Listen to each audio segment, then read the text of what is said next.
Sunny crime ન્યૂઝમાં આપનું સ્વાગત છે। વાવાઝોડા બાદ વડોદરા શહેરના અકોટા સ્ટેડિયમ નજીક ચાલતી વીએમસીની કામગીરી સામે પ્રશ્નો ઉઠ્યા। વડોદરામાં અકોટા સ્ટેડિયમ નજીક વાવાઝોડા બાદ વીએમસીની કામગીરી સામે પ્રશ્નો ઉઠ્યા છે। ભારે વરસાદ અને પવનના કારણે શહેરના અનેક વિસ્તારોમાં જળભરાવ અને ટ્રાફિક સમસ્યા સર્જાઈ। વીએમસી દ્વારા તાત્કાલિક કામગીરી શરૂ કરવામાં આવી, પરંતુ રાહદારીઓની રાહ જોવાનો વારો આવ્યો।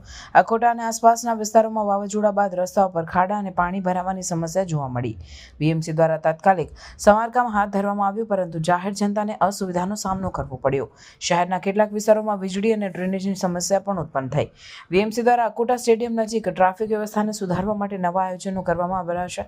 જળભરાવ અને રસ્તાઓની સ્થિતિ સુધારવા માટે નવા પ્રોજેક્ટ હાથ ધરવામાં આવશે। જાહેર જનતા દ્વારા વીએમસીની કામગીરી અંગે વધુ જવાબદારીની માંગ કરવામાં આવી રહી છે। આગામી દિવસોમાં વીએમસી દ્વારા વધુ સમારકામ હાથ ધરવામાં આવશે અને શહેરના મુખ્ય વિસ્તારોમાં જળભરાવ અને ટ્રાફિક સમસ્યાઓ દૂર કરવા માટે નવા પગલાં લેવામાં આવશે। જાહેર જનતા અને સ્થાનિક તંત્ર વચ્ચે સંવાદ વધારવા માટે નવા પ્રયાસો કરવામાં આવી રહ્યા છે। સનસની ક્રાઇમ ન્યૂઝ ને સબસ્ક્રાઇબ કરો અને બેલ આઇકન દબાવી તાજી અને સચોટ ક્રાઇમ સમાચાર સૌથી પહેલા મેળવો।